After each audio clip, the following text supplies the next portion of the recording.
Hi everyone, and welcome to the Rates and Unit Rates Review. Today, our end objective is going to be to represent and solve real-world problems involving ratios and rates. I've provided our text for today, so we will dive straight into it.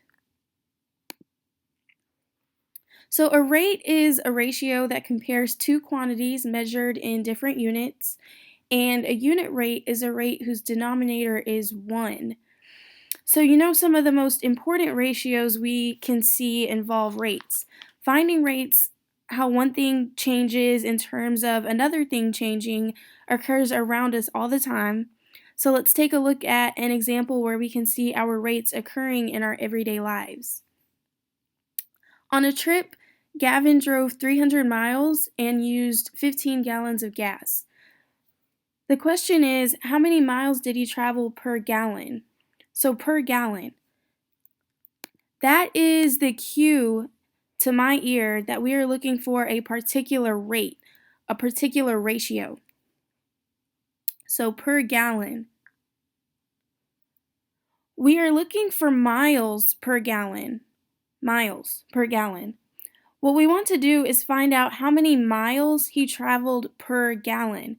That means there is an invisible 1 there, per 1 gallon. We're looking for what is called a unit rate, where we have a 1 in the denominator. So I know that I'm looking for how many miles he traveled per 1 gallon. So how do we go about this? What we would do is ask, what do we know? The ratio we have here, the rate, is 300 miles per 15 gallons. So 300 miles per 15 gallons. That is what we are given. Now what we could do is simplify this by dividing the numerator by 15 and the denominator by 15. It won't change this ratio at all. So 300 divided by 15 and 15 divided by 15. What I see now in the numerator is 20 miles divided by 1 gallon, because 300 divided by 15 is 20. And of course 15 divided by 15 is 1. 1 gallon means that I have the unit rate, which is what I am asked for. So the answer is 20 miles per gallon. 20 miles per gallon is the rate. So how many miles did you travel per gallon? The answer is 20 miles. 20 miles per gallon. And this is an excellent example of where you can see rate. It's a very special case of ratios. And so let's take another look at an example. This example involves making ponchos, which is, of course, always a really fun thing to do. So we have to make 6 ponchos, and to make them, Franny needs 15 yards of fabric. So the question is, how much fabric does she need for 1 poncho, which is now the unit rate? So 1 poncho. That's what we're trying to find. So 15 yards,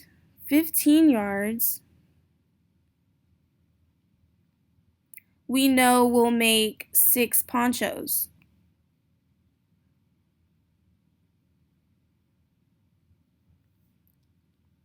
So to find the unit rate, I'm going to take the numerator and the denominator and divide them both by 6. Again, this does not change the ratio. So if I do 15 divided by 6, 6 divided by 6, I'm dividing by 6 because I know I need this answer to be 1, because we're talking about a unit rate here. So I'm dividing by 6 because I know that I need my denominator to be 1. A unit rate is a rate whose denominator is 1. And then at the top, 15 divided by 6 is 2.5. So this means that I need 2.5 yards of fabric to make 1 poncho. Awesome. So one of the most important types of rate issues that we see involves speed and traveling. So let's check it out. Julia biked 40 miles in 5 hours. What should her average speed be in miles per hour? The miles per hour is actually a cue as to how we want to look at this. We want to look at a ratio of miles to hours, so 40 miles in 5 hours. So what do we know? We know that she traveled 40 miles in 5 hours. 40 miles in 5 hours. How do I get miles per hour, the unit rate? I just divide the numerator by 5 and the denominator by 5.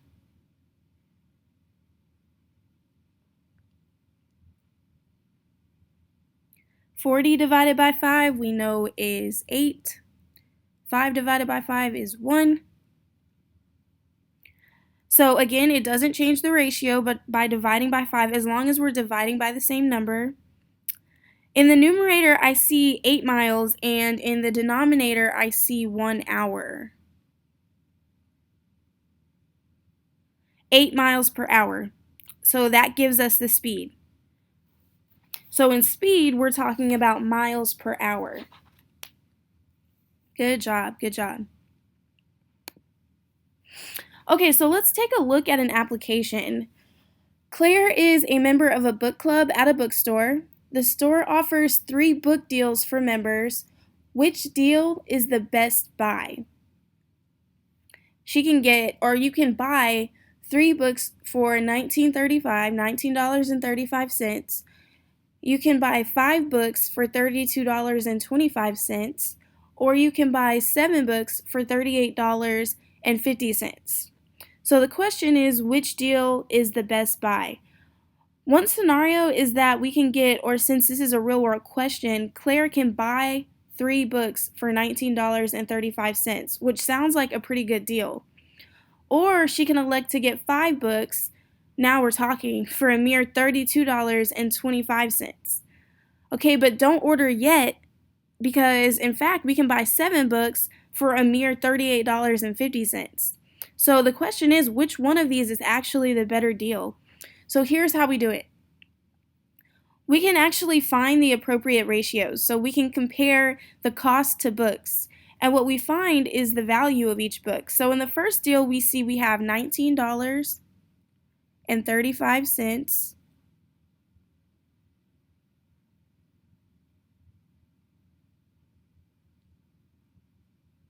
And that's the cost for 3 books. So when you divide 1935 divided by 3, because we're trying to figure out how much one book cost, we have to divide by 3. This is what we were doing earlier. So $6.45 per book. So this first deal is $6.45 per book. So that's not a bad deal. But what about deal number 2? So this was deal number 1. Now let's look at deal number 2. Well, here we're paying $32.25 for 5 books. So $32.25 per 5 books. If I divide the numerator and the denominator by 5, divide by 5, divide by 5, and I work this out, I will get $6.45. So it's the same. It's the same exact deal as the first one. Okay, so that's okay. That's a pretty good bargain. Okay, so now the very last deal. We looked at the first 2 deals, now let's look at the last one. On the very last one, we spent $38.50 per 7 books. $38.50 per 7 books. We divide the numerator and the denominator by 7 because we're looking for that unit rate.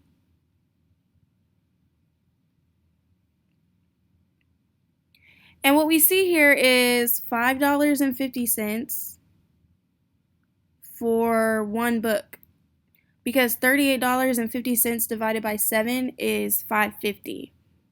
Whereas for the other two, we're paying a little bit more. So for this last one, we're paying $5.50 per book. So that means that in this case, the best deal is this last one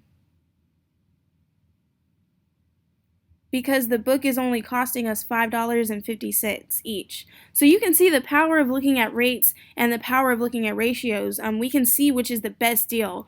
We can actually see our world just a little bit clearer because we know we are actually saving money in the long run.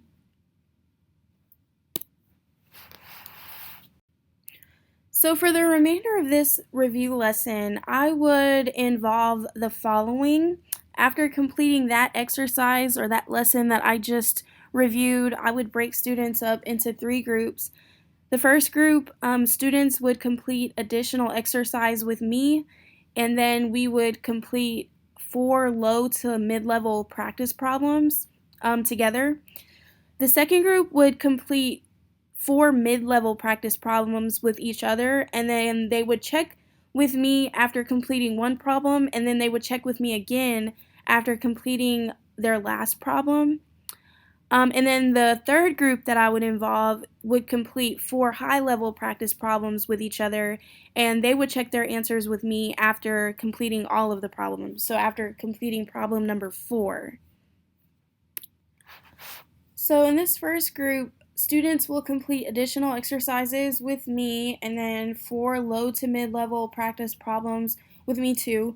And the students in this group are Matthew, Blaze, Kylie, and Adeline. These were the students who had the triangles next to their names. They needed additional assistance in the topic, and so I would continue to work with them. The first, or the additional exercise that we would complete is just additional practice on finding unit rate. And so these are just 3 exercises that we would complete together. And then we would complete an additional 4 practice problems.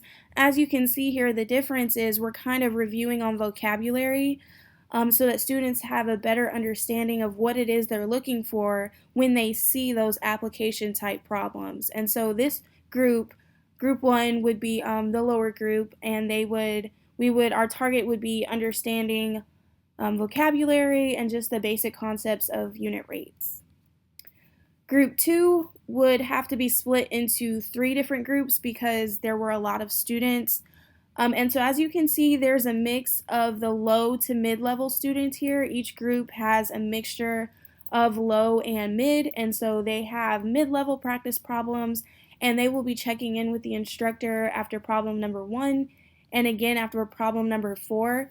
And so these questions are a little bit more wordy than the lower group, but they do target those mid-level students, and so they're not low, but they're not high. They're kind of just in the middle where students can still practice using unit rate, but it's not at an advanced level quite yet.